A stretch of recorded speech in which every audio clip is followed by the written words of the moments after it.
Good morning, my name's Lucy Dove. I've had a couple of problems with the presentation, so you just have to bear with me. I have to scroll through it. My name's Lucy Dove. I'm a senior musculoskeletal physiotherapy therapist. I work in primary care for Oxford Health Foundation Trust. I'm based at Townlands Community Hospital in Henley. I'm not at the stage of carrying out a piece of research at this stage. I'm doing a master's module, and I'm doing an upper quadrant musculoskeletal module, so it means anything from here to here, anything that can go wrong from a musculoskeletal point of view.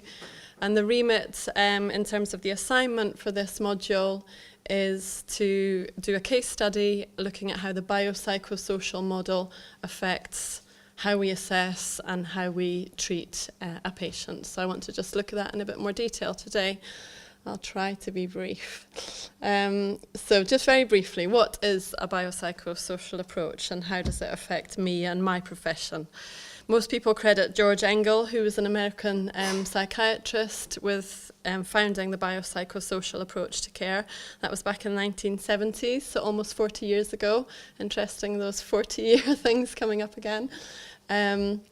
And it really came out of the failure of the biomedical model. He talked of physicians being, and I quote, callous, insensitive, neglectful, arrogant, and mechanical in their approach. So hopefully we're not all doing that these days, but I think it's something we still need to be mindful of.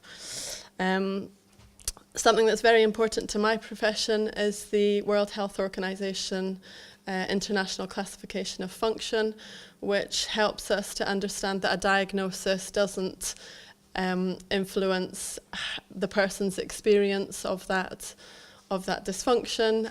It doesn't tell us how somebody integrates into society. It doesn't tell us how disabled they are. It doesn't tell us their ability to work. And then maybe more specific to my profession, Louis Gifford published the mature organism model of clinical reasoning back in 1998. And that really encompasses understanding that a patient comes with layers and layers of memories, of understanding of their own reflection and their own perspective on things that will influence how they understand what's happening with them, and how we should then explain to them and reflect back to them how they can cope and how they can move forward with things. Explain Pain was an excellent text published in 2004 by an Australian physiotherapist called Lorimer Mosley, and it really helps physiotherapists and patients to understand that nociception is not always the driver of pain, that pain can be a multimodal construct. It can be affected by lots of different things, including psychological and social components. And also that pain is an output of the brain. It's not an input that the brain receives a painful message from the tissues. That's not always the case. So let me present my case study. I have to scroll through it a bit. Mrs. X is a 72-year-old lady. She was widowed 6 months ago. She presented to me in physiotherapy with 3 months of a left upper arm pain. Her hobbies are gardening, reading, and she enjoys looking after her young grandchildren. Pain is disturbing her sleep. Painkillers are not helping. She's tried ibuprofen and paracetamol, and they've not been working for her. She was functionally weak and she had reduced mobility. She's struggling with things like washing, dressing, reaching up to high cupboards, and sleeping, obviously. Her GP had referred her for an X-ray, and during the assessment, really, she seemed worried, she seemed tearful, she seemed anxious regarding this problem. I've put a picture of my mum, who's 72. She's not Mrs. X, but when I looked for women in their 70s on the internet, I found Judi Dench or Helen Mirren, and I thought my mum was more representative of this demographic. So how do we assess, how do we bring this biopsychosocial model into assessing a patient like Mrs. X? So one of the important components is using something called narrative reasoning, as opposed to diagnostic reasoning. And it really encourages us to ask very open questions. So I might say to the patient, tell me why you're here today. How are you coping with your problem? Tell me the story. behind this. And it really encourages her to maybe open up and talk about some of those other issues that might be affecting her pain. The bereavement is obviously a big thing that springs to mind for her. And then listening is another theme that comes out of the literature. Lisa Roberts has done a really good study looking at physiotherapists' encounters with patients, and it found that the more experienced and female clinicians are more likely to talk over their patients and to interrupt them. And we also know that patients will often only take a few minutes to explain their problem if left interrupted. So maybe we should be sitting back and listening listening well and listening actively and reflecting that listening back to the patient using empathy, so sort of summarising what we've heard and reflecting it back to them. Communication is another theme that comes out again and again from the literature, and it's what patients want. They want good communication, they want clear and transparent communication, they want clear, simple language. So we need to be careful that we're not bringing medical language into how we explain things to patients. I assessed her. She seemed to have a very low risk of serious pathology, which was something that was concerning her. She had lost her husband to cancer. He died very suddenly of a bowel cancer. She was worried that this was going to happen to her too. If it happened to her husband, it could happen to her too. She was worried about money. She was worried about her grandchildren. She was worried about being able to live independently. And all of those things came out because of those open questions, because of that open communication. And it really helped me to understand how I can help her. She had a rotator cuff tendinopathy. She had a problem in the tendon in her shoulder. She didn't know why she needed to go and have an x-ray, so that sort of really helped me to help explain to her some of the things that were going on. Contributing factors, obviously the bereavement, we've talked about that. I think there's some research that shows that if somebody has experienced a bereavement, they're less physically active in the year after they've lost a spouse or a close loved one. So that was interesting to me to sort of think, oh right, well, maybe that's something I need to encourage proactively. Anxiety comes up as, again, those psychological risk factors, those yellow flag risk factors that we think about in physiotherapy as maybe being a barrier to recovery.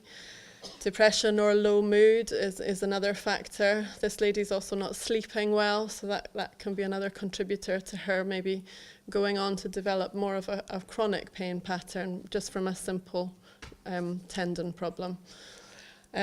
We know that she's going for an x-ray, and I know from this piece of research that people in their 60s, 70s, 80s are much more likely to go for an investigation and have an abnormal finding on x-ray, but it doesn't necessarily correlate with their symptoms.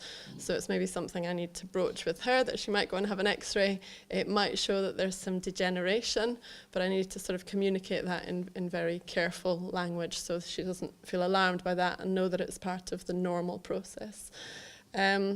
Patients' beliefs are very important. This study looked at low back pain and looked at the fact that people are much more likely to move less if they believe a body part is damaged. So that's another important thing that I need to address in talking to this patient and helping her understand things.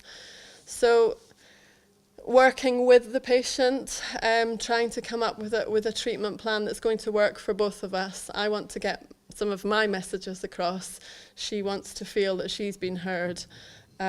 So she needed a lot of reassurance. She was hugely reassured to know that I didn't think there was any high risk of a serious pathology. I thought this was a tendon problem, was massively reassuring to her, so that communication was really important. We know from Chris Littlewood's research on shoulder tendinopathy that patients are very likely, there's about 40% of them will still be having pain a year after onset of their symptoms. So I wanted to convey that to her carefully so that she understood that this may not be a quick fix. That was important too. Language is important, that we reflect the language of our patients. If she's talking about an arm pain, I then don't go on start talking about a rotator cuff tendinopathy, because she doesn't put those two things together. I need to mirror her language to help her to understand where I'm coming from.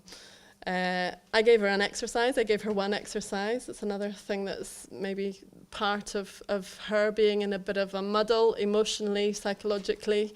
I needed to keep things very simple. I taught her some relaxation techniques, just some deep breathing techniques. She told me through that kind of narrative reasoning process that she used to do yoga a long time ago. So I knew that that might be something that would be useful for her. And I could see that she was tense, that she was struggling. And I thought it might be useful for her. And I also suggested that she try to access some bereavement counselling through the hospice where her husband had died, or through talking spaces. Just a couple of further thoughts. We know from research done by Joel Bielowski that placebo is a factor. I'm not quite sure what I wanted to say about that, actually. But yeah, should we be manipulating that placebo effect with patients, or is that a bit too messy, and is that part of the biopsychosocial thing anyway? I don't know. And then there was a piece of research done by Singler. It's a bit of a while ago now, but it really explored some of those issues of why physiotherapists might be reluctant to go there, why they might be reluctant to ask those open questions. And the theme that came out from that was they thought they might be opening a can of worms. They didn't know what to do with it. Once the patient cried, what do I do then? Or they come up with all these psychosocial factors. I don't know what to do with them. So maybe it's a case of upskilling on some of those areas. It's been a lesson to me looking at this patient case and understanding some of the literature that maybe I should be shutting up and listening and not interrupting my patients, and really reflecting that the answer is with the patient, and the patient comes with everything we need to know. My only question to you is, what does the biopsychosocial model look like in your profession? I think it would be really interesting to explore that.